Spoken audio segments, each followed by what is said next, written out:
Hi guys, and welcome back to the channel. So I'm really excited about today's video, and that's because I'm going to check out a brand new cut of beef called a Brisquetta.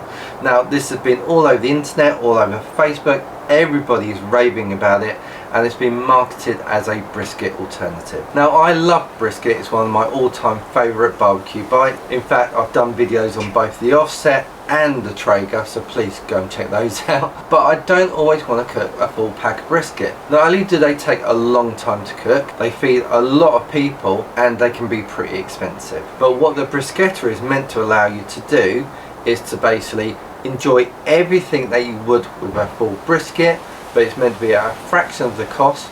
It's meant to cook a lot quicker and would be the perfect size if you want to do it during the week, feed your family, or even wanted to do it as part of a platter and you wanted pulled, you wanted sausages, it would work perfectly for that. So today we're going to test it. I'm going to talk you through the cut itself, I'm going to show you how to trim it, how to season it, and then we're going to smoke it exactly like I would a brisket. And we're going to see how it holds up. We're going to see whether or not this is just marketing hype or whether or not it truly is a brisket alternative. Right, there's nothing else to do, let's get on, cook it and see what all the fuss is about. So I thought it'd be useful to give you a direct comparison. So on the left you got a full pack of brisket, that's 5.5 kilos, and on the right you got the Brisquetta, and that's 1.5 kilos. You can see massive difference in size. So as you can see, it's quite long, it's quite thin. We've got the grains going like that way, so remember that, because when we're slicing this later we've got to slice it against the grain, otherwise it'll be tough as old boots, so that's really important to note that. So looking at it, you've got a reasonable bit of fat underneath, not a huge amount, and on the top of it we kind of like got this bit of soft fat. Here I've got quite a large piece of fat, so here I've got quite a large piece of fat. I'm going to trim that a tiny bit, but apart from that I'm not really going to do a lot of trim. So if I just very quickly scalp that a little bit. So to season it, I'm going to do like I normally do my briskets. This is mushroom soy sauce. I'll leave a link to it in the description. In fact, I'll leave the link to everything I use in the description. And I'm just going to use this as a binder. Now I really like this particular brand of soy sauce, and particularly mushroom soy sauce.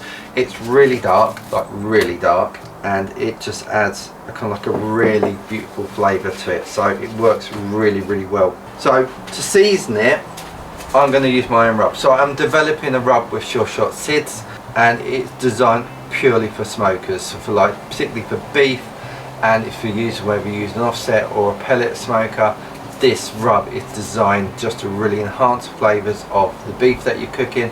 So if you want to know more about this, hit that subscribe button, and then when it does release I'll let you know all about it. So when I'm developing this, I've got different types of granules in there. So I've got your smaller ones as well as your larger ones, and like I said, the idea is really to enhance all smokes. Anything that you're cooking it, this will add not only a beautiful flavour but capture all that smoke as well. But you can season it with just simply salt and pepper or your favourite rub. Do the sides a little bit, and then again just season really nicely. You can see you've got amazing coverage. So I'm going to put that to one side for about 15 minutes, and then I'm going to put this on. This is quite a thin cut of beef, and therefore I don't think it's going to be on the smoker for very long. So I'm going to put it in while the pit's still warming up, and it's got a little bit of dirty smoke blowing. I personally don't mind that. I actually quite happy cooking with that. I think it adds quite a lot of smoke flavour, because on any cook the first 2 hours is when you're going to get the most smoke, and a little bit of dirty smoke for 15 minutes actually adds a lot of flavour. You're not going to get any bitterness at the end of the cook, which a lot of people talk about with dirty smoke being acrid. So I'm going to put this straight on the pit now. So I'm going to put it slap in the bang in the middle of my smoker, and then I've got my normal signal, Funworks signals, and I'm going to put a probe right in the middle.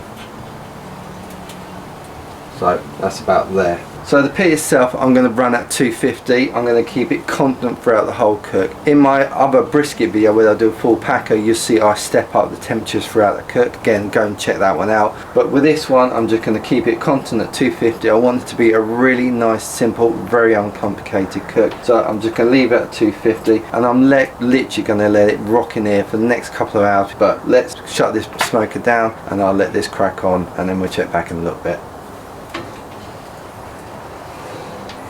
So we're 2 hours and 12 minutes into the cook. The signals are telling me that the internal temperature is sitting at 173, so pretty much bang on where I want it. But I want to open up the smoker, check the bark. Oh yeah, look at that. That looks beautiful. A really nice deep bark there. I'm going to move that to more out of the way. Okay, so let's probe this. So in this part we've got 180. Yeah, it's getting there, it's getting tender. But in the thicker part, let's see what the temperature is here. So in the thicker part, it's only 163. So it's not gone through the stall, or as I expect a brisket to go through the stall. So I'm going to leave that another half an hour. But as you can see, it's really got a beautiful, nice dark bark on it. We're starting to get that really beautiful colour on there. Looking amazing, but not yet ready to come out. So I'm going to leave that in there for another half hour and then double check and see where it is. But look, you can see how juicy it's just coming out. That's gorgeous. Right, let's shut this down and let it carry on. 30 minutes later, I've probed it again and it is perfect. It's at a really nice internal temperature. It's telling me it's 172 at the thickest part, and that's exactly where I want it. So it's time to wrap it, and I'm going to wrap it exactly like I would a brisket. So I've got my on wax butcher's paper. I'm going to put down a really nice dollop of ghee, and this will just add some of the fat that is lost back in, and also adds a kind of like a really nice kind of like flavour to the actual beef itself, so it works really well. So if you haven't tried it, make sure you do. So that colour is beautiful and dark. I mean, it's picked up tons of smoke, and you can tell that bark is just going to be incredible. And you see the fat there is starting to kind of like take on that beautiful caramel colour, which is exactly what we're looking at. But let's quickly wrap this so we don't lose too much. So that's it, it's all nice and wrapped up. So I'm going to put it back in the smoker. I'm going to carry on rolling at 250, and I'm going to carry on cooking this until it hits about 203, or until it's tender. That's the most important thing. The temperature is a guide, but really what you're going to be doing is probing to make sure it's nice and tender. So let's put this back in the smoker. I'm going to put a probe in it, and then we're just going to carry on rocking, and I'll bring you back when it's ready. So it's been 4.5 hours. The internal temperature is around the 206 mark, 207, and more importantly, it's probing really tender. So now's the perfect time. I'm going to pull it off, put it on the counter, and then let it rest until the temperature's down to about 150 degrees Fahrenheit. Then we'll slice it and just see whether or not it is a viable alternative to a brisket. So I've let this rest for about 40 minutes. It's come right down in temperature to about 150. It smells amazing, and I'm really excited to open this up. So let's not hang around anymore. Let's open this up and see what it's come out like. I'm proper excited about this.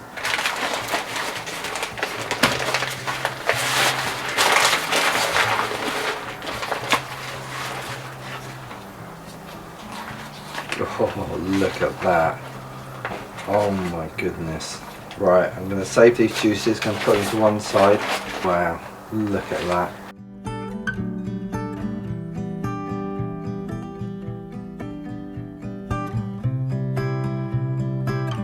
I've accidentally, I mean, this is how soft and how beautiful it is. I've accidentally caught a bit of that fat, but it looks amazing.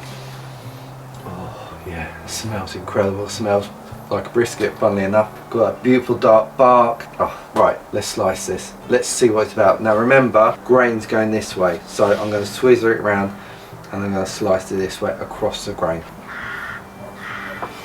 Oh, look at that. That is beautiful. That is slicing perfectly. So, wait, look at that. That looks absolutely beautiful. Give it the old pull test.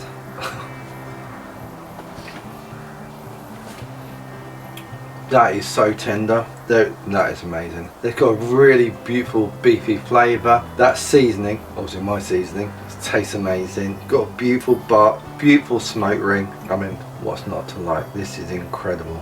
That is just amazing. I absolutely love that. To answer the question, is this an alternative to brisket?